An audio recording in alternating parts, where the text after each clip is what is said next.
म्हणता रामजी होई जे, राम म्हणता रामजी होई जे, पदे बैसोनी पदवी घेजे, ऐसे सुख वचन आहे, विश्वासी तू अनुभव पाही, पांडुरंगा करू प्रथम नमन, पांडुरंगा करू प्रथम नमन, पांडुरंगा करू प्रथम नमन, पांडुरंगा करू प्रथम नमन, दुसरे चरण संताचे दुसरे चरण संताची दुसरे चरण संताची पंचकृपदाने कथेचा विस्तार, पाठाने कथेचा विस्तार, पंचकृपदाने कथेचा विस्तार, पाठाने कथेचा विस्तार, बाबाजी सद्गुरुदास तुका, बाबाजी सद्गुरुदास तुका, बाबाजी सद्गुरुदास तुका.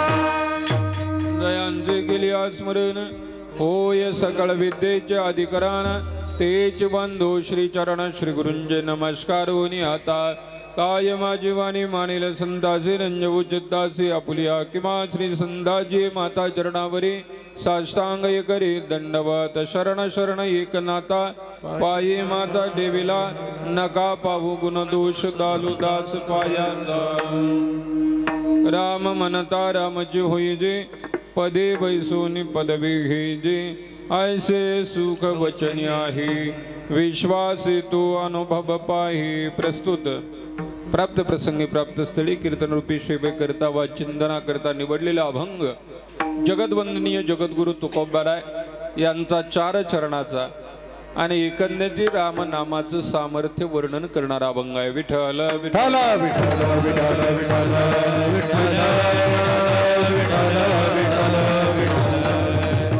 अभंगाचा सरळ सरळ अर्थ असा आहे की जगद्गुरु तुकोबारा म्हणतात, राम म्हटल्यानंतर माणूस काय होतो? राम होतो. म्हणून महाराज पहिल्या कडव्यामध्ये म्हणतात, राम म्हणता रामची होईजी, पदे बैसूनी पदवी घेईजी. भगवंताला जे पद आहे ना ते राम नामधारकाला प्राप्त होतं, हा पहिल्या कडव्याचा अर्थ. म्हणून महाराज म्हणता, राम म्हणता रामची होईजी, पदे बैसूनी पदवी घेईजे. म्हटले ठीक आहे महाराज, ते रामनाम सांगतात तुम्ही, तर त्या वचनामध्ये असं काय असं सुख आहे? त्यावेळेस महाराजांनी सांगितलं, ऐसी सुख वचनी आहे, विश्वासी तू अनुभव पाही. महाराज सांगतात, विश्वासानं फक्त अनुभव घेऊन पहा, असं त्या वचनामध्ये ताकद आहे की तुम्ही राम म्हटल्यानंतर तुम्ही राम व्हाल. आणि भगवंताचं जे पद आहे ते ज्या पदावर भगवान परमात्मा आरूढ आहे ते पद तुम्हाला प्राप्त होईल. म्हटले महाराज, परंतु ते राम नाम तो रस आम्हाला त्याची चव माहीत नाही. महाराज म्हटले, एकदा त्या रामनामाची चव घेऊन पहा, मग तुम्हाला कळेल ते रामनाम काय किमतीच आहे. म्हणून महाराज सांगतात, राम रसाची चवी आन रस रुचती केवी. महाराज सांगतात, एकदा रामनाम रूपी तो रस घेतला की जीवनामध्ये परत दुसरा रस तुम्ही घेणार नाही. म्हणून महाराजांनी सांगितलं, अन रस रुचती केवी. दुसरे रस रुचणार नाही, पचणार नाही, आवडणार नाही. म्हणून घ्यायचंच झालं तर रामनाम घ्या. म्हटले महाराज, तुम्ही एवढंच सांगताय राम म्हटल्यानंतर माणूस राम होतो, असं त्या वचनामध्ये सुख आहे आणि ते घेतल्यानंतर दुसरं घ्यावं वाटणार नाही. पण हे सगळं सांगता लोकांचं ऐकून सांगता का? त्यावेळेस महाराजांनी सांगितलं नाही, हे सगळं माझ्या अनुभवाचं आहे. म्हणून महाराज सांगतात शेवटच्या कडव्यामध्ये, तो का म्हणी चाकुनी सांगी मज अनुभव आहे अंगी. महाराज सांगतात, हे माझ्या अनुभवाचं आहे. मी अगोदर तो राम नामाचं भजन केलं, तो रस चाखला आणि मग समाजाला सांगितला की रामनामाची ताकद काय आहे. विठ्ठल विठ्ठल विठ्ठल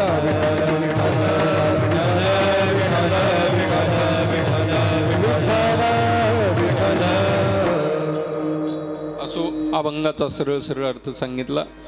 अगदी थोडक्या वेळामध्ये आपल्याला जे काही वेळ आपल्याकडे शिल्लक आहे त्या वेळेमध्ये थोडंसं चिंतन पाहायचं. तत्पूर्वी त्या कार्यक्रमाच्या संबंधाने थोडासा अल्पसा परिहार की अखिलकोट ब्रह्मांड नायक भगवान पंढरीनाथांची कृपा, आपल्या परिसरामधील थोर साधू संत यांची आपल्यावर कृपा आहे, त्यांची कृपा आशीर्वाद आणि आपल्या सर्वांचं श्रद्धास्थान हरिभक्तीपरायण मार्तंड महाराज तोगे, संगमेश्वर संस्थान साकेगाव यांच्या व हरिभक्तीपरायण युवा नेतृत्व आपल्या गावामधील अर्जुन महाराज थोरात, श्री क्षेत्र देहू गाथा मंदिर यांच्या मार्गदर्शनाखाली संपन्न होत असलेला हा 3 दिवसीय अखंड हरिनाम सप्ताह, त्यामध्ये हरिभक्तिपरायण लक्ष्मण महाराज वाघमोडे आणि भाऊराव महाराज सातपुते आणि एकशिंगे महाराज यांच्या सर्व महाराज मंडळींच्या उपस्थितीमध्ये हा कार्यक्रम या ठिकाणी संपन्न होतोय. या ठिकाणी असणारं आपणा सर्वांचं श्रद्धास्थान बाबीर देव त्यांचं हे स्थान आहे, या ठिकाणी आहे. पाठीमागे भगवान शंकराचं स्थान आहे. आणि मी नेहमीच सांगत असतो, पंचक्रोशीतील तुमच्या काही जे गावं आहेत त्या तुमच्या गावाची बरोबरी कुणी करू शकत नाही. आम्ही रोज फिरतो. मी अनेक मंदिरं पाहिले, अनेक गावं पाहिले, परंतु वाडीवर आणि वस्तीवर एवढाले मंदिरं बांधणं हे सोपं नाही. याला अंतःकरण मोठं लागतं. मी आत्ताच आमच्या समोर असलेले आमचे गणेश भाऊ आणि आमचे पोपटराव यांना म्हटलं, यांची बरोबरी आपण करू शकत नाही. माणसं दिसायला साधे आहेत आणि वाडीवर आहे. वाडी आहे, वाडी. गावाचं काम नाही मंदिरं बांधायचं मंडळी. इतकं सुंदर मंदिर आखीव रेखीव आणि त्याच्यासाठी जीव ओतावा लागतो. आपल्या घासातला घास आणि आपल्या पैशातला पैसा द्यावा लागतो, तेव्हा मंदिरं होत असतात. आणि हे काम तुम्ही करताय. या दिंडेवाडी गावामध्ये किती मंदिरं आहेत त्याची गणतीला हा मंदिर तर आहेतच, पण देखणे आहेत. आणि म्हणून माझे ज्ञानोबा त्या मंदिराबाबतीत बोलत असताना, त्या देवा संबंधानं बोलत असताना ज्ञानोबा म्हणतात, देवा पूजुनी पाहिजे शेता पेरुणी जाई, जे महाराज ज्ञानोबा सांगतात त्या पद्धतीनं ही मंदिरं अतिशय सुरेख आहेत. मी सगळे मंदिरं पाहिले. मला ज्या ज्या वेळेस येण्याचा योग आला त्यावेळेस पाहिलं. अतिशय सुंदर मंदिर आहेत. छान असं रमणीय ठिकाण या ठिकाणी तुम्ही तयार केले, म्हणून प्रथमतः सर्व भाविक मंडळीला धन्यवाद देतो. जेवढे द्यावे तेवढे कमी आहेत. पाचुंद्याला सुद्धा मला बऱ्याचदा कार्यक्रम करण्याचा योग आला. पाचुंद्याला सुद्धा खूप मंदिर आहे. अशी ठराविकच काही गावं आहेत की त्या गावामध्ये एवढाले मंदिरं करायचं म्हणजे सोपं नाही. मंदिर बांधायचं सोपं आहे मंडळी एखाद्या वेळेस, पण बांधलेलं मंदिर जोपासणं कठीण आहे. पाठीमाग जी काही शेळी आहे, हे असला काही त्रास झाला, आपण पाळीव प्राणी पाळतो, पण यांचा काही त्रास झाला तर उद्या विकू सुद्धा शकतो. पण देव बसवल्यानंतर, देवस्थान आपण न केल्यानंतर त्यांना काय बदलू शकतो का आपण? उद्या कंटाळा आला म्हटले नाही आता मग देवाची काही पूजा होत नाही आपल्याला, याला काही करता येईल का ठाकाजी महाराज? होय, हे पिढंपार आपण करावंच लागणार आहे. शेती असेल, त्रास झाला, शेती कमी करतात माणसं. काही उद्योग असेल बंद करतात, व्यवसाय बंद करतात, जनावरं ढोरं असतील विकून टाकतात, पण देवाचं काम बंद करता येत नाही. आणि म्हणून आपण एक मोठं देवाशी नातं जोडण्याचा स्तुत्य उपक्रम हाती घेतला आणि तो आजपर्यंत शुद्ध पद्धतीने चाललेला आहे. म्हणून सर्व भाविक मंडळीला द्यावे तेवढे धन्यवाद. या परिसरामध्ये काही साधू संतांचे आशीर्वाद तर आहेतच आहे, पण आपणा सर्वांच्या समवेत गायनाच्या माध्यमातून या संप्रदायाची सेवा करणारे गोड व्यक्तिमत्व की जे या कार्यक्रमासाठी उपस्थित आहे आणि आपल्या समवेत भजनामध्ये, कीर्तनामध्ये सर्वांसमवेत असणारे आमचे आदरणीय हरिभक्तिपरायण ठकाजी महाराज दिंडे, ते आपल्या गावचं भूषण आहे. परिसरामध्ये गायनाच्या माध्यमातून त्यांनी आपलं नाव लौकिक केलेलं आहे. त्यानंतर दुसरं रत्न आमचे वारकरी संप्रदायाचं आदरणीय हरिभक्तिपरायण भागवत महाराज मरकड, त्यांच्या आणि तुमचे फार जवळीकतेचे संबंध आहे. आता मी नेहमी पाहतो, फोटोला असतात ते भागवत महाराज. मला असं वाटतं फलकेवाडीचे म्हणण्यापेक्षा दिंडेवाडीचेच म्हणतात. आता तसं मला सुद्धा बरंच कळायला लागलं आता कोण कुठं असतं. कारण हे जोपर्यंत माहिती नव्हतं तेव्हापर्यंत, परंतु आता कळायला लागलं की माणसं कोण कुठं आहे. इतके जे जरी ते राहायला फलकेवाडीत असले, देहानं फलकेवाडीत असतील, पण मनानं कुठं आहेत? वय मकळराव, बरोबर आहे ना? हाक मारली की माणूस उभा आहे. बरं, माणूस काही लहान नाही, कोणत्याच बाबतीत लहान नाही. गायनाच्या बाबतीत आणि जीव लावून काम करणारा माणूस आहे. बरं का, जपलं पाहिजे अशा माणसाला. अशी माणसं भेटत नाहीत. मी त्यांचे तोंडावरच कौतुक करतो असं नाही. त्यांना माझ्याकडे ज्यावेळेस बोलावलं, जीव ओतून काम करणारी माणसं असले की ती तुम्हाला सांगतो खडकावर सुद्धा ती काय करत असतात, वातावरण तयार करायची ताकद आमच्या महाराजांकडे आहे. कसलीही प्रतिकूल परिस्थिती असू द्या, पण त्याच्यामध्ये रंग भरवण्याचं काम आमच्या महाराजांकडे आहे. असे असणारे आमचे भागवत महाराज ते या ठिकाणी उपस्थित आहेत. त्यानंतर आदरणीय हरिभक्तीपरायण नानाभाऊ महाराज आव्हाणेकर बाबांचेही गोड व्यक्तिमत्व आहे. आणि त्यानंतर एकनाथ महाराज वाघमोडे पाचुंदा ते सुद्धा या ठिकाणी उपस्थित आहेत. सर्वांना मी या ठिकाणी वंदन करतो. काकडा भजन अगदी सर्व हरिपाठ करणारे, काकडा भजन करणारे सर्वच मंडळी या ठिकाणी आपण उपस्थित आहात. आणि विशेष म्हणजे मी त्या दिवशी हे पाठीमागच्या एका कार्यक्रमात सांगितलं होतं की या दिंडेवाडीमध्ये परमार्थ चाललाय जोरात, पण त्याला चालना देणारे आहेत थोरात. त्यांना वाटलं मला सोडलं का काय. शिवाजी महाराज थोरात आणि म्हणून परमार्थ चालला जोरात. अगदी घोषवाक्यच करून टाकायचं आता. म्हणून ते असतात नेहमी पोरात. गोड गोड तसा व्याप आहे प्रपंचाचा. पण तरी सुद्धा आपणा सर्वांच्या समवेत हे वातावरण तयार करत असताना, नियोजन करत असताना बरेच सप्ताह होतात. आणि त्यामध्ये आमचे शिवाजी महाराज अगदी हिरिरीने भाग घेतात, वेळ देतात. आणि त्यांच्या शब्दाला आपण सर्वच तरुण मंडळी, माता भगिनी, पुरुष मंडळी सर्वजण अनुमोदन देतात. आणि हा कार्यक्रम सुंदर पद्धतीने होतो. गोड मृदंगाचार्य महाराजांचे सुपुत्र, मी मगाशीच आमच्या मंडळीला येताना सांगितलं, कधी कधी चांगलं सल्ला जर ऐकला तर माणसाचं चांगलं होतं. मी महाराजांना सांगितलं, महाराजांना जरा तीर्थक्षेत्रामध्ये पाठवा, आळंदीला, देहूला ठेवा. त्यावेळेस त्यांनी देहूला ठेवलं महाराजांना, तुकाराम महाराज देहूच्या संस्थेमध्ये. त्यावेळेस त्यांना चांगला विद्याभ्यास त्यांचा चालू आहे. भविष्यात त्यांना चांगले दिवस राहतील. आणि असं असतं बरं का, पूर्ण ज्ञान धोका देत नाही. अपूर्ण ज्ञानानं निश्चित धोका होण्याची शक्यता असते. आणि म्हणून कोणत्याही क्षेत्रातलं ज्ञान परिपूर्ण असावं. काही गाड्याला ही चुचडीता येते, पण मी म्हणतो चढायचं शिकलं तर उतरायचं बी शिकून घे ना. पण ते जो करतच नाहीत ओ माणसं, नको ते कुठं नाही करत. तसं कीर्तन करायचं तर परिपूर्ण अभ्यास केला पाहिजे. प्रवचन करायचं सगळा अभ्यास परिपूर्ण करावा. पण सध्या गडबड झाली.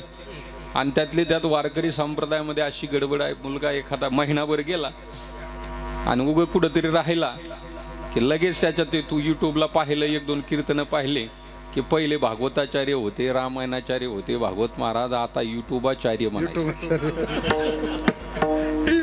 हा बरोबर आहे ना. आता युट्यूबला ऐकलं तर मग त्याचं त्याला अभंग पाठ नाही, हरिपाठ पाठ नाही, काकडा पाठ नाही, काही पाठ नाही, साधना नाही, उपासना नाही. मला असं वाटतंय तीर्थक्षेत्रामध्ये राहिलेले तुमचे दिवस वाया जाणार नाहीत. भविष्यात तुमचे चांगले दिवस येतील. पण त्याच्यासाठी संत सानिध्यामध्ये जावं लागतं. आणि म्हणून आपल्या गावामध्ये भविष्यात ही जबाबदारी आपणाला सांभाळायची. आणि म्हणून चांगलं परिपक्व ज्ञान आपल्याजवळ असावं. म्हणून गोड अशी मृदंगाचार्य महाराजांचे सुपुत्र या ठिकाणी आहेत. त्यानंतर हार्मोनियमला साथ करण्यासाठी सुंदर या ठिकाणी बाबा, आपलं नाव काय? भगवान मुटकुळे महाराज अगदी आव्हानाचे अगदी गोड हार्मोनियमची साथ करतायत. विनेकरी बाबांपासून तर शिवाजी महाराजांपर्यंत सर्वांना वंदन करतो. वेळ होतोय तसं पाहिलं तर समोर बसलेली सुद्धा बरीचशी मंडळी आता परिचयाची झाली हळूहळू. आणि त्यातली त्यात मखळराव माझ्याकडे फोनला आहे, त्याच्यामुळे त्यांचे स्टेटस मी नेहमी पाहतो. त्या महाराजांचं काय नाव आहे? गौरव महाराज. तसं मी काय नावं सोडण्याच्या विचारात नाही. पण आता नावं सगळे परिचयाचे नसले का मग असं होतं थोडं. पण दोघांचं कौतुक केलं ना, दोनही मृदंगाचार्य, सर्व टाळकरी मंडळी सर्वांना वंदन करतो. समोर बसलेल्या मंडळी माझ्या जागून वंदन करतो आणि सेवेला सुरुवात करतो. तसं पाहिलं तर वेळ झाला 9 ते 11चं हे कीर्तन आहे. का म्हणून असं केलं बरं? 7 ते 9 ठेवायचं. आधी जेवण केलं की मग फाउंडेशन पक्क झालं, मग कीर्तन नाही डोळ्यात शिरत, डोक्यात नाही शिरत. मग काय होतं, एकदा फाउंडेशन पक्क झालं, जेवलं, मग बाबा किती जरी सांगितला तरी मग काय डोळे उघडत. मग म्हणतात बाबा आता घिबिट्या उरकून असे कडाकड जांभळ्या देते. मग बाबाला गेळ येत का काय असं तोंडवाशी देत. आता हे झोपायचा टाइम आहे. लोक म्हणजे आमच्या उद्धव महाराजाच्या भाषेत सांगायचं, लोक म्हणजे कीर्तनात झोप आली. झोप कीर्तनात नाही, आमचं कीर्तन झोपीत आलं आता. बरोबर आहे ना. आता झोपायचा टाइम आहे. आता आता हे कीर्तनाचं 7 ते 9चं राहिलंच नाही कुठं, ते 9 ते 11चं राहिलंच नाही, जवळजवळ 7 ते 9 झालं. बरं तुम्ही जेवण बी केलं, पण एक जाता जाता ऐका, तुम्ही इमानदार आहेत. काही गडी जेवले की घरगाठी द्या. तुम्ही जेवून सुद्धा इथं थांबलात, धन्यवाद तुम्हाला. नाही तर काही गडी गेले असते तर आम्ही काय केलं असतं भागवत महाराजांनी. आम्ही बरं का, शिवाजी महाराज इमानदार आहेत. जेवल्यानंतर सुद्धा सगळे माता भगिनी पुरुष मंडळी या ठिकाणी थांबली. वस्ती छोटी आहे, पण अशा छोट्या वस्तीवर गोड असा 3 दिवसाचा हा कार्यक्रम या ठिकाणी होतोय. आज माझ्याकडे प्रथम दिवसाची कीर्तनरूपी सेवा आहे आणि त्या निमित्तानं मी जगद्गुरु तुकोबाराचा अभंग निवडलेला आहे. विठाला विठाला विठाला विठाला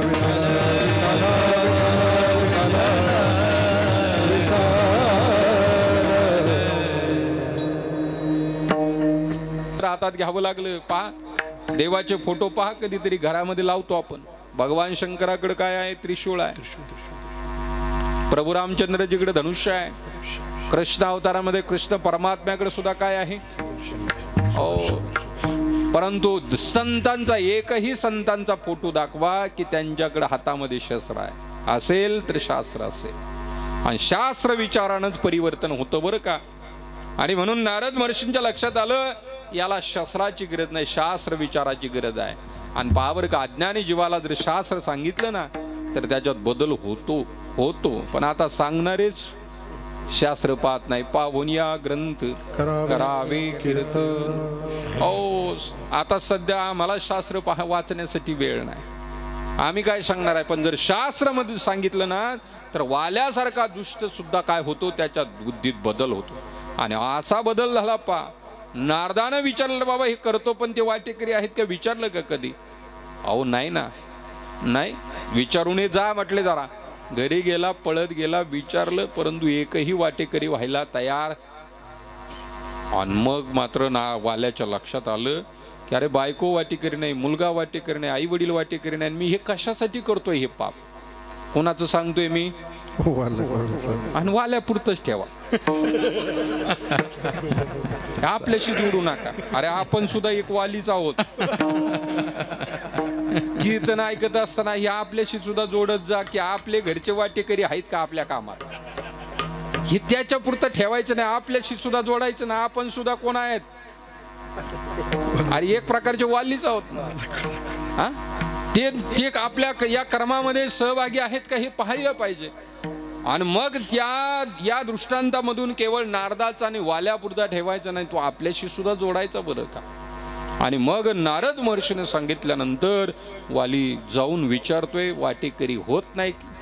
पाप कर्मामध्ये हा भोग मलाच भोगायचा आहे केलेल्या कर्माचा. आणि मग पश्चाताप झाला. नारद महर्षीचे पाय पकडले. नारदानं सांगितलं, वाल्मिका झालं गेलं सोडून दे, पण मी सांगितलं आजपासून काय कर?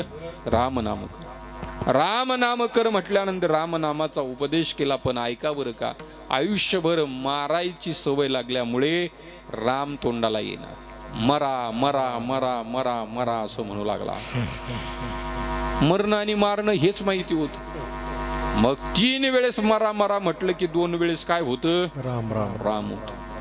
पण मरा मरा म्हटलं, पण कोणावर विश्वास ठेवून? नारदावर विश्वास ठेवून. आणि परिणाम असा झाला, नारदानं सांगितलं, ज्या ठिकाणी सांगितलं ना तिथंच बसलं, मांडी घालून बसलं. जे रामनामाचा सपाटा लावला, मरा मरा मरा मरा मरा म्हणता म्हणता राम राम झालं. आणि नारद महर्षी निघून गेले. 12 वर्ष नारद महर्षी गेले, पण त्याच जागेवर बसले. आणि गंमत अशी झाली, एवढं त्याचं पुण्य झालं त्या रामनामाचं की त्याच वाल्मिकाचं ज्या जागेवर बसला ना त्या जागेवर खरं वाल्मिकाचं नाव वाल्मिक नाही, तर त्याचं नाव रत्नाकर आहे.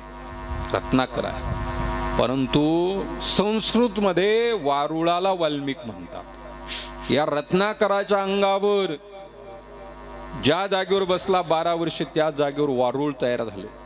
आणि वारुळातून रामनामाचा ध्वनी आला. नारद महर्षी रस्त्यानं चालले होते आणि 12 वर्षानं ज्यावेळेस स्वारी आली त्यावेळेस त्या वारुळातून रामनामाचा ध्वनी आला. परंतु राम न म्हणणारे राम झालेत हे मात्र मला माहिती आहे. त्याचे सुद्धा उदाहरण एवढेच आहे. तुम्ही म्हटले तर सांगतो आणि नाही म्हटले तर सोडून देतो. एक सांगू का आता? एकच सांगतो, राम न म्हणणारे माणसं राम झालेत, पण राम म्हणणारे राम झाले नाही. आता असं सांगितल्यानंतर तुम्ही कीर्तन सुद्धा ऐकायचे नाहीत परत. पण भाऊ द्या जरा थोडासा तुमच्या बुद्धीला ताणच दिल्याशिवाय तसे तुम्ही जागेच राहणार नाहीत. हे जाग राहण्यासाठी चाललेलं आहे. आता कसं कसं होतंय पहा आता पुढे. राम म्हणणारा राम झालाच नाही, पण न म्हणणारा राम झालाय. त्याचं उदाहरण सांगतो. रामचरित्रामध्ये प्रभूंचे शत्रुत्व, प्रभूंशी ज्यांनी शत्रुत्व केलं असं पात्र कोणतं आहे? रावण. सांगायचीच गरज नाही. राम म्हटलं की लगेच रावण उभा राहतो. आणि असला रावण, त्यानं रावणानं राम अवतारात फक्त रामाला त्रास दिला असा नाही, तर राजा दशरथाचं आणि कौशल्याचं लग्न चाललं तेव्हापासून मागं लागला होता बाबा. त्यांच्याही लग्नात विघ्न आणलं, त्यांनाही त्रास दिला. पुढे प्रभूचा जन्म होतोय, प्रभू लहानचे मोठे होतात, विद्याभ्यास होतोय, पुढे लग्न होतंय, त्या लग्नामध्ये सुद्धा रावणानं विघ्न आणलं. तेवढ्यावर थांबला नाही, शिवधनुष्य उचलता आलं नाही. त्याच वेळेस त्यानं पण केला, एक दिवस तरी सीतामाईला मी रावणाचा म्हणायला लावल्याशिवाय राहणार नाही अशी प्रतिज्ञा केली. आणि तिथून निघाला आणि पुढे चालून तशाच पद्धतीनं प्रयत्न केले. कुणी? रावणानं. पुढे संधी चालून आली, राम वनवासात आहेत. आणि अशा वेळेस मारीच मामाच्या हातानं सीतामाईला काय केलेलं आहे? फसवलं. आणि तिथून वैराग्याचं रूप धारण करून सीतामाईचं काय केलं? अपहरण केलं. सीतामाईला उचललं, अशोक वाटिकेमध्ये नेऊन ठेवलं. ऐका बरं का मंडळी, किती शत्रुत्व करावं, शत्रुत्वाला लिमिट असतं बरं का. मग कळलं, लिमिट असतं, लिमिट असतं. पण काही माणसं लय हलकट वैर करतात. तसलंच आहे ही. कोण? वैरत्व करायचं, पुरुषानं पुरुषाशी भांडावं, पण श्रीच्या इज्जतीला हात घातला ना तर कोणीच माणूस सहन करणार नाही. पण प्रभूनं तरी सुद्धा सहन केलं. बरं, माझ्या प्रभू इतका दयाळू, प्रेमळ नाही सापडणार मंडळी. म्हणून तर महाराज म्हणतात, आता असं असतं वेगळं, थोडस स्वर देत चला. म्हणून तर महाराज म्हणतायत, खऱ्या अर्थानं किती दयावंत असावं माझ्या भगवंतानं, किती प्रेमळ असावं. महाराज सांगतात, बहुआही ओ बहु करुणावंत आहे, खूप प्रेमळ आहे. असा असणारा तो भगवान परमात्मा. आणि किती प्रेम आहे भगवंताचं पहा बरं का. रावणानं सीतामाईचं हरण केलं, प्रभूनं वानर एकत्र केले. वनवासात आहेत माझे प्रभू. आता तिथे कुठलं युद्ध साहित्य नाही, परंतु माणसं नाहीत. मग काय करायचं? तर वानर एकत्र केले आणि वानराला समेत घेऊन माझे प्रभू रावणाशी युद्ध करायला जात आहेत. सेतुबंधन होतंय. वानर एकत्र केले, लंकेमध्ये गेले, सेतुबंधन झालं. आणि ज्या वेळेस राम आणि रावणाचं युद्ध, म्हणजे अगोदर वानरानं सर्व राक्षस मारले, हनुमंतराय, लक्ष्मणजय आणि हे नळ नीळ जांबुवंत हे सगळे लढतायत. प्रभू शांत बसून पाहतायत. घनघोर युद्ध होत आहे. सर्व राक्षस मारले जातात, फक्त रावण शिल्लक राहतो. घेतो ना उरकुनात. रावण एकटा शिल्लक राहतो, एकटा. आणि मग लक्ष्मण हातातलं धनुष्य खाली ठेवतायत. हनुमंतराय आणि लक्ष्मण प्रभूकडे जातायत. आमचं काम झालं, आता फक्त एकटा राहिला आणि तुम्ही मारायचं, हे काम तुमचं आहे. असं म्हटल्यानंतर प्रभू मारण्यासाठी शिव ते धनुष्य हातामध्ये घेतायत आणि रावणाच्या समोर जाऊन उभा राहत आहे. रावणाच्या समोर जाऊन उभा राहिल्यानंतर प्रभू रावणाला सांगतायत, रावणा तू बाण सोड, आता आपल्याला युद्ध करायचं आहे, मी युद्धासाठी तयार आहे. प्रभू जमिनीवर आहे, रावण रथामध्ये आहे. आणि रथामध्ये असणारा रावण, आता चूक कोणाची आहे? चूक कोणाची आहे? रावणाची. मग बाण कुणी सोडायला पाहिजे? अगोदर प्रभूनं सोडायला पाहिजे होता. विचारायची सुद्धा गरज नव्हती, म्हणायची सुद्धा गरज नव्हती. प्रभूनं बाण सोडायला पाहिजे होतो. पण पहा बरं का, माझा प्रभू किती प्रेमळ आहे, किती दयाळू आहे भगवान परमात्मा. भगवंताने सांगितलं, रावणा बाण सोड. बाण सोड म्हटल्यानंतर त्यानं दृष्टी टाकली प्रभूकडे आणि प्रभूचं सौंदर्य पाहिलं. प्रभूचं ते तेज पाहिल्या बरोबर रावणाच्या बुद्धीत बदल झाला आणि रावण बदलला. बरं का, रावणाचं धनुष्य शांत झालं, बाण शांत झाला, रावणाची वृत्ती सुद्धा शांत झाली. आणि रावण प्रभूकडे पाहून हसतोय, गदगदा हसतो. अरे प्रभू म्हणतात, रावणा अरे युद्ध करायचंय, हे काय हसायचा टाइम आहे का? हा युद्धाचा टाइम आहे. आणि युद्धामध्ये तुला काय माझ्याकडे काही चुकलंय का? माझे प्रभूला सुद्धा सुचेना नेमका हा काय करायचं, याला का म्हणून हसतोय. आणि मग प्रभूनं विचारलं, अरे रावणा का हसतो, काय झालं हसायला? हसायला काय झालं म्हटल्यानंतर मग त्यावेळेस रावणानं सांगितलं, आजपर्यंत देवा मी तुझं सौंदर्य आणि तुझ्या सौंदर्याचं वर्णन संतांच्या मुखातून आणि शास्त्राच्या माध्यमातून ऐकलं होतं, कसा आहेस तू. पण आज कळालं देवा तू कसा आहे, राजस कुमार मदनाचा पुतळा. असला तू आहेस रे देवा, किती गोड आहे, किती गोड आहे. आवड हे रूप गोजरी सगुण, पाता लोचन सुखावले, आता दृष्टी पुढे. असला तू देवा आहे रे, तुझा काय रूप आहे, तुझं काय गुण आहे, तुझे काय सौंदर्य आहे. ते पाहिल्यानंतर आता माझ्या वृत्तीत बदल झालाय. रावण म्हणतो मला युद्ध करायचं नाही. अरे देव म्हटलं युद्ध केल्याशिवाय पर्याय नाही, तुला सोडणार नाही, युद्ध करावं लागेल. रावण म्हटलं युद्ध करायचंय पण जरा थांबा देवा, मला पाहू द्या. रावणानं भगवंताला पाहिलं, प्रभूला पाहिलं, पण तेवढ्यावर थांबला नाही. रावण म्हटला देवा अरे काय तुझी किबाय आहे, अरे तू युद्धाला आला आणि तुझ्याकडे पाहिलं तर त्यानं ज्यानं तुला पाहिलं ना ते माणसं आजपर्यंत वेडे झाले. रावण म्हटला मला युद्ध करायचं, थांब देवा. अरे काय केलंय तू, तुझं दर्शन झाल्यानंतर माझी युद्ध वृत्तीची जी वैरत्वाची भावना संपली, सगळं मला राम दिसू लागलाय. मेलेले हत्ती राम दिसतायत, घोडे राम दिसतायत, माझं सैन्य राम दिसतंय, मृत प्रेत पडले त्याच्यात राम दिसतोय. या रणांगणामधला माझा जो रथ आहे ना तो रथ सुद्धा राम दिसतोय, रथाचे घोडे राम दिसतायत, धनुष्य राम दिसतंय, बाण राम दिसतोय. कुणावर बाण सोडू, का पगडारू देखे. अहो जसं म्हणतायत ना गवळणी लाजले गी माय, आता का त्या गवळणीची जशी अवस्था झाली ना तसा रावण म्हणतोय मला कळेना सुचेना नेमकं काय करावं, हे कळत नाही. आणि म्हणून रावण युद्ध करत नाही. देवा अरे हे झाड सुद्धा राम दिसतायत, दगड राम दिसतायत, मेलेले हे मढे त्याच्यात प्रेतात राम दिसतोय, असली अवस्था झाली, आता काय म्हणून तुझं देवा, अरे काय तुझी लीला आहे. असं म्हणून रावण म्हणतोय देवा थांबा गड्या, आता 5 मिनिटं थांबा देवा, युद्ध करू आपण, पण थांबा म्हटलं. या रणांगणावर काही मायावी शक्ती टाकली की काय, जरा याच्या बाहेर मला जाऊ द्या. मला सगळ्यात राम दिसतोय, पण आता माझा एक महत्वाचं आवडीचं नातं आहे, तिच्यात राम दिसतोय का पाहून येऊ द्या. कोण व पप्याची आई.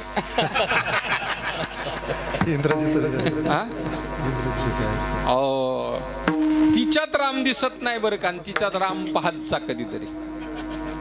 ऐका बरं का, तुम्ही म्हणाला आता बायकोत राम पाहिल्यानंतर तिला काम कसं सांगावं, ऐकावं, त्यांची कदर करत जा. सांगू का, माता भगिनी जेवढा संसारामध्ये मन लावून काम करतात ना तेवढे पुरुष करत नाहीत. मी त्यांची स्तुती करतो असा भाग नाही, पण हेच हप्ते जर आपल्याला सुरू झाले असते तर आपले हप्ते कुठं गेले असते. होय मखलराव, त्यांचे हप्ते कारणी लागले, त्यांनी साड्या घेतल्या असतील, दागिने केले असतील, आपल्याच प्रपंचासाठी, मुलाच्या शिक्षणासाठी वापरले असतील.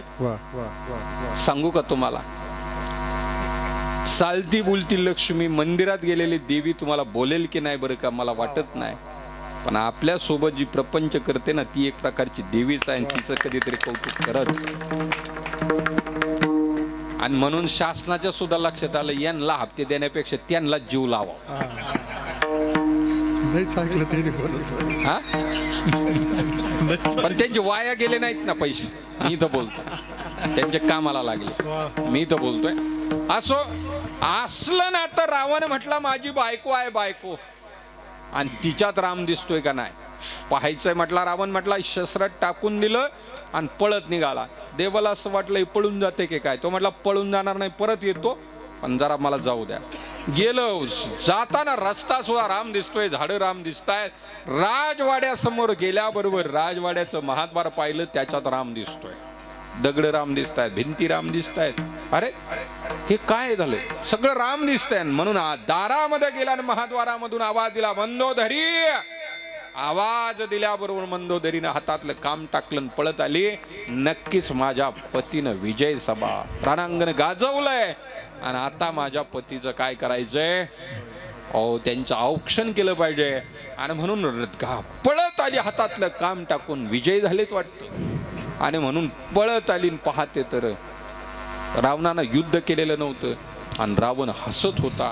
आणि महाद्वारातून ज्यावेळेस मंदोदरीकडे पाहिलं ना त्यावेळेस ती पप्याची आई दिसली नाही, ती सुद्धा काय दिसली? सर्व गटी राम दे आधी एक सूर्यप्रकाश सहस्ररश्मी सूर्यप्रकाश सहस्ररश्मी सूर्यप्रकाश सहस्ररश्मी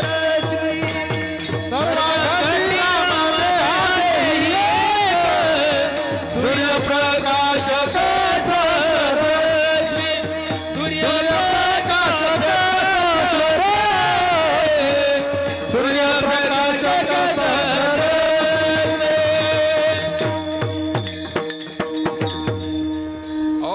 सांगतात सर्वा घटी राम. बायको मध्ये देव दिसणं एवढं सोपं नाही, पण राम शक्तीनं असं झालं, रावणाला बायको मंदोदरी मध्ये सुद्धा काय दिसू लागला? राम दिसू लागला. बायकोकडे पाहिलं, राम म्हटला आजपर्यंत ही तर माझी पत्नी होती, पण हिच्यात सुद्धा काय आहे? राम आहे. आणि हे सगळं पाहिल्यानंतर मग मात्र रावणानं रिव्हर्स टाकला. 10:40 रिव्हर्स टाकला आणि माग निघाला. म्हटलं आता बास, आतापर्यंत बाकीच्यात राम दिसत होता, पण बायकोत राम दिसतोय, म्हणजेच आता रामानं काहीतरी किमया केली. बास, आता राम रूप झालं पाहिजे. लगबगीनं माग निघाला, रथावर आरूढ झाला, हातामध्ये धनुष्य घेतलं, बाण घेतला, चल देवा आता मी लढायला तयार आहे. आणि मग लढायला तयार झालेला रावण भगवंतावर बाण सोडतोय. प्रभू रावणावर बाण सोडतायत. पण ऐका बरं का, राम त्यालाच म्हणतायत, एक बाण सोडला, 2 सोडले, 3ऱ्या बाणाला रावणाचा काय केला? पात करून टाकला. रावण मेला. रावण मेल्यानंतर रावणाचं धड ज्यावेळेस शरीर एकीकडे पडतंय, धड एकीकडे पडतंय, आणि रथाच्या खाली पडलेलं त्याचं ते शरीर माझ्या प्रभूनं पाहिलं. पण मग आता काम झाल्यानंतर माग निघालं पाहिजे ना. पण प्रभू प्रेत पडलेला आहे रथाच्या खाली, आणि पडलेल्या प्रेताजवळ जाऊन उभे राहतायत. हनुमंतराय आणि लक्ष्मणजी लांबून पाहताय, अरे प्रभूला काय चाललंय? त्याचा मारण्याचा जो उद्देश होता त्याला मारलाय, आता काम संपलं, आपलं चालायचं, सीतामाईला घ्यायचं आणि बायपास अयोध्या. हे काय चाललंय? त्याच्याजवळ काय जाऊ म्हणून उभे राहिलेत. त्यानं तर एवढं केलं ना, त्याच्याजवळ काय जाऊन उभे राहिले. पण आपल्या सामान्य जीवाला भगवंताची आणि संताची किमया कळत नसते. ऐका बरं, प्रभू त्याच्या जवळ उभे राहिले, त्याच्या प्रेतामधून एक ज्योत निघाली, आणि ज्योत निघाल्यानंतर हनुमंतराय आणि लक्ष्मणजी पाहतायत, ही ज्योत कुठे जाते? आता कुठे जाते असं पाहतायत. तर प्रभूनं शक्तीनं काय केली? ती ज्योत खेचून घेतली आणि राम हृदयामध्ये विलीन करून घेतली. राम हृदयामध्ये विलीन करून घेतल्यानंतर हनुमंतराय आणि लक्ष्मणजी आश्चर्यचकित झाले. तुम्ही जसे चकित झाले ना, तुमच्या दृष्टीने रावणाला काय करायला पाहिजे होतं? त्याला इथं जागा द्यायला पाहिजे रावणाला? नाही, आपण जागाच देणार नाहीत. पण माझा दयाघन भगवान परमात्मा असा आहे, शत्रूला इथे जागा देतो आणि त्याला काय करतो? रामरूप करून टाकतो. कोणाला? शत्रूला रामरूप करतोय. राम न म्हणणाऱ्याला काय करतोय? रामरूप करतोय. एक उदाहरण सांगितलं, भरपूर झालं. सांगू का अजून? ऐका, एक सांगा. रामच म्हटलं नाही तरी काय झालंय? राम झालंय. राम म्हटलं नाही तरी राम झालंय. आणि पहिले गडी राम म्हणून त्यांनी ढोंगाचं तुंतुन केलं तरी राम नाही झाले. पण ऐका मंडळी, आता बास, तुमच्या बुद्धीला खूप कस लावला आणि घड्याळ थांबायला तयार नाही. 11:45 झाले, आता थांबून घेऊ. राम म्हटणारे राम झाले नाही आणि न म्हणणारं राम झाले. न म्हणणारं राम झाले. पण ऐका, जर शत्रूला इथे जागा आहे, ऐकताय ना तुम्ही, शत्रूला जर इथं जागा आहे तर भक्ताला कुठं? अरे ज्यानं राम नामच केलं नाही त्याला जर माझा प्रभू राम करतोय, भक्त कुठं राम होण्याचं राहील का हो? फक्त मी तुमच्या थोडीशी दिशाभूल करण्याचा प्रयत्न केला. अरे रावण राम होतोय तर वाल्मिक सुद्धा काय झालेला आहे? रामच झाला आहे. लक्ष्मण सुद्धा रामच झाले, भरत सुद्धा रामच झाले, हनुमंतराय सुद्धा रामच झाले. दिसायला भिन्न असतील पण ते राम रूप झालेले आहेत. आता मात्र आपण थांबून घेऊया. राम न म्हणणारा जर राम होतोय तर म्हणणारा राम का म्हणून होणार नाही.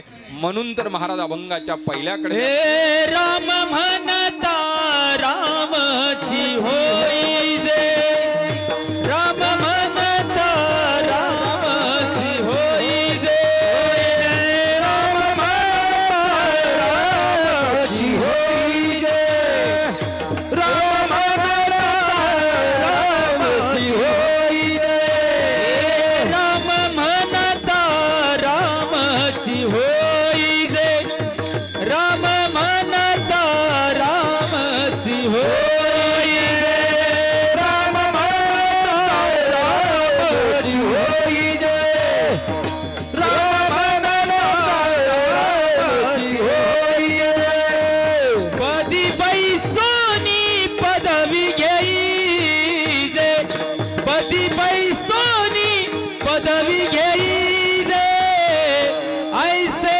सुख वचनी आहे, ऐसे सुख वचनी आहे, पदी बैसोनी पदवी घेई जे, पदी बैसोनी पदवी घेई जे, ऐसे सुख वचनी आहे, ऐसे सुख वचनी आहे.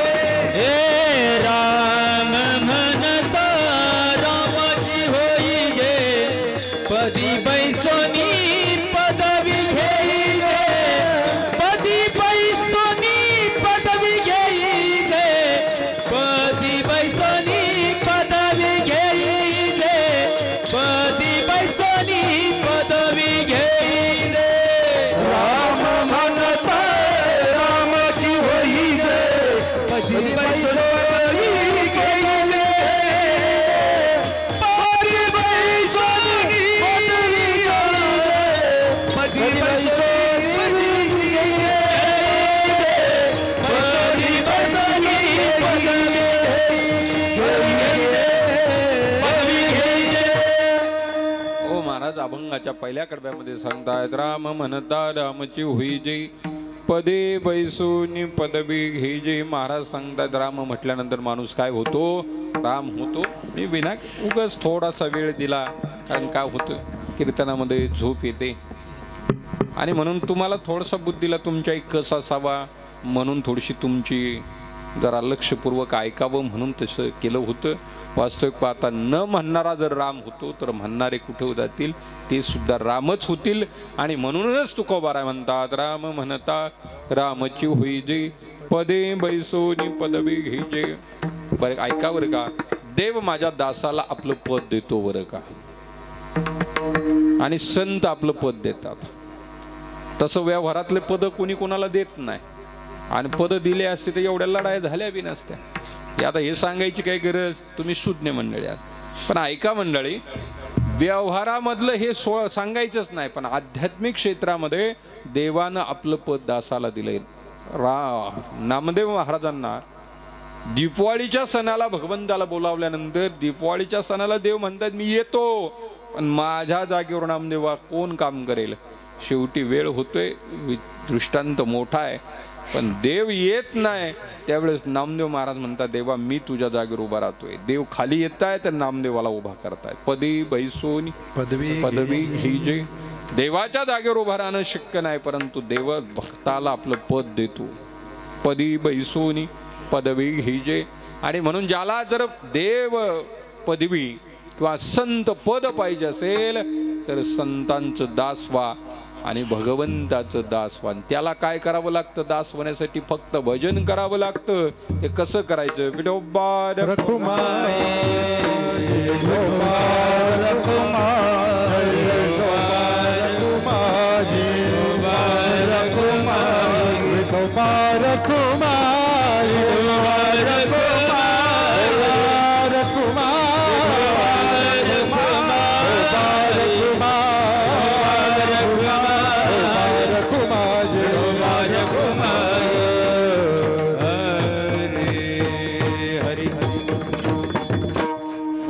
महाराज सांगतायत राम म्हणता रामची होई जे पदे बैसून पदवी घे जे ऐशी सुख वचनी आहे विश्वास तो अनुभव पाहे. वेळ झाला आपल्याला थांबायचे.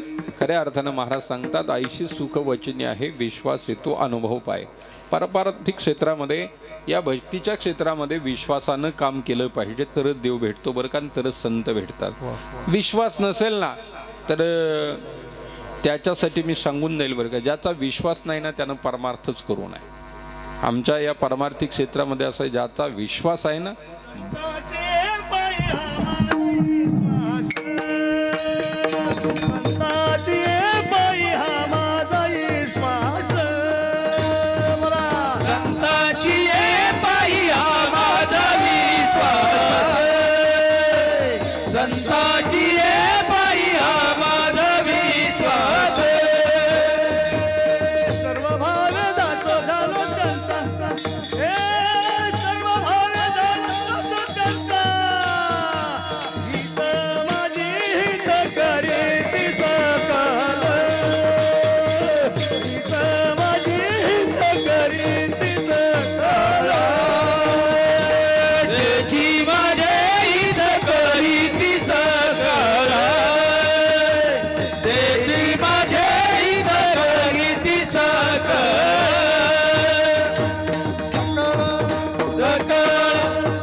प्रमाण दिलं हे संत विश्वासाबद्दल आहे.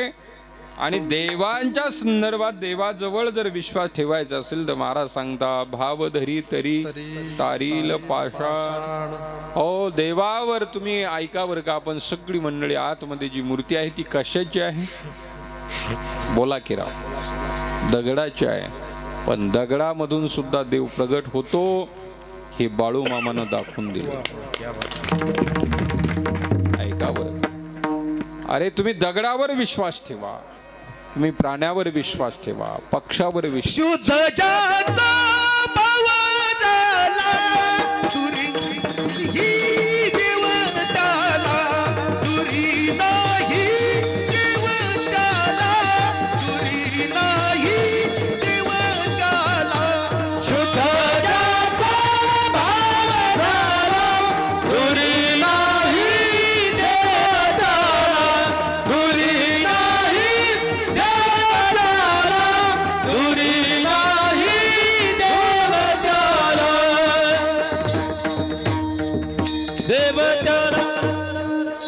ऐका, शुद्ध भावानं तुम्ही कुठलंही कार्य करा म्हणाले आणि ते कार्य केल्यानंतर त्याच्यात देवत्व येतं. आणि म्हणून असं म्हटलेलं आहे कर मी ईशू भजावा, कामात देव पाहिला पाहिजे आणि कामात देव पाहिल्यानंतर त्याच्यातून देव प्रगट होतो.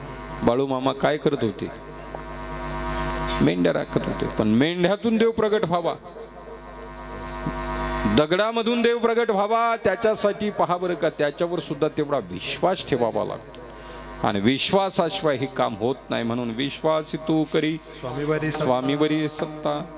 आणि म्हणून विश्वासानं करा परमार्थातलं. म्हणून तर महाराज म्हणतात ऐशी सुख वचनी आहे विश्वास तो अनुभव पाही.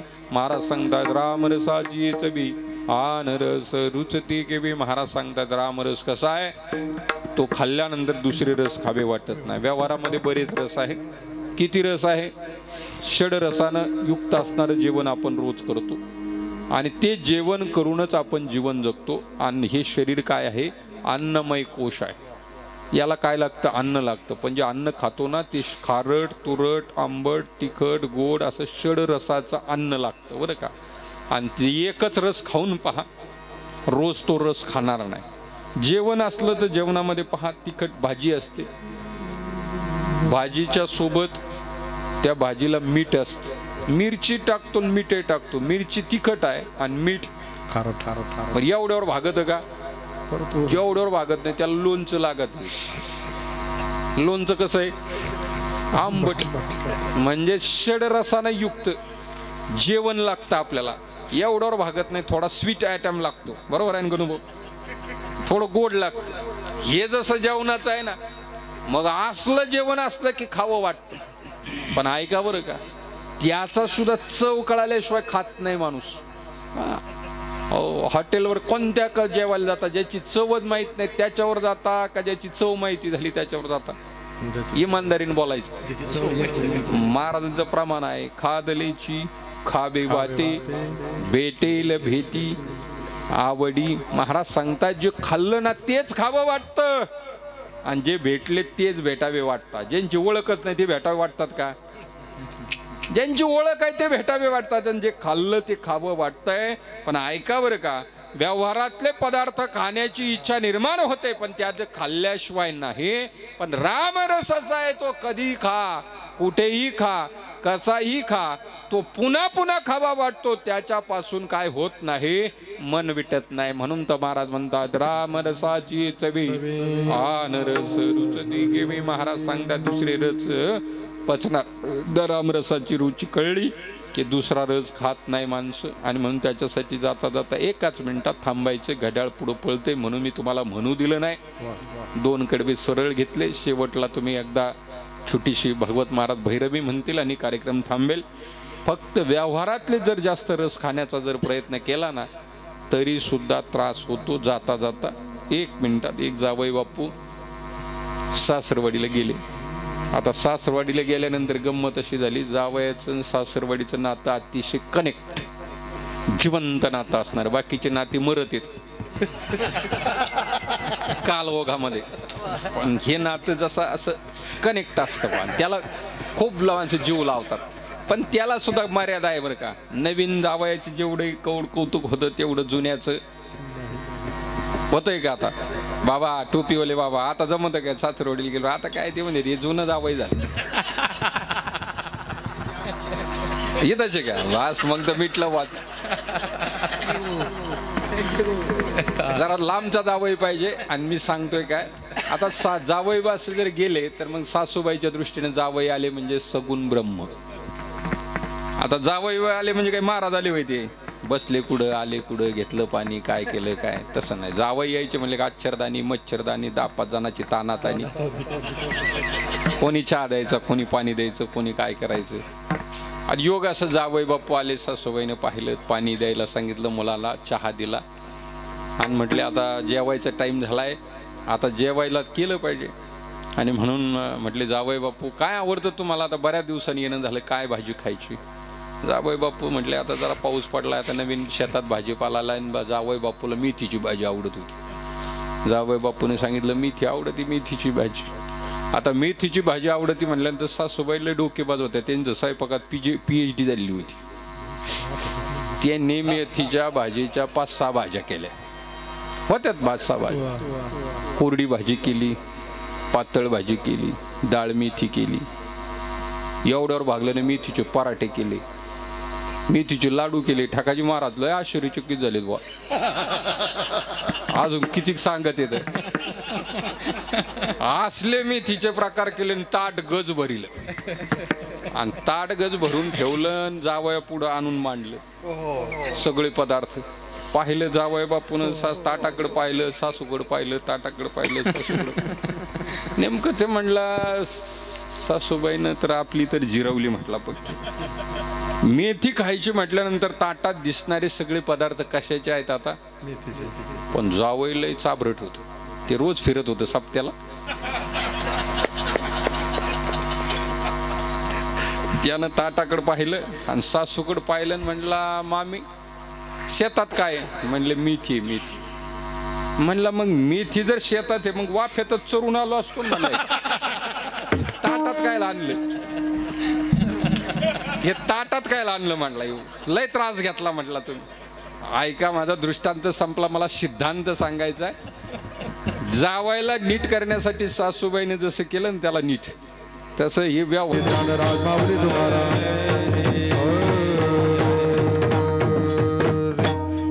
झाली 11:05 झाले. जगद्गुरु तुकोबाराय शेवटच्या कडव्यामध्ये सांगतायत महाराजांनी अनुभव घेतला आणि मग तेच रामनाम तुम्हा आम्हाला सांगितलं. आपण सुद्धा त्या भगवंताचं नामचिंतन करावं आणि आपलं जीवन गोड करून घ्यावं असा गोड भाव या ठिकाणी ठेवतो.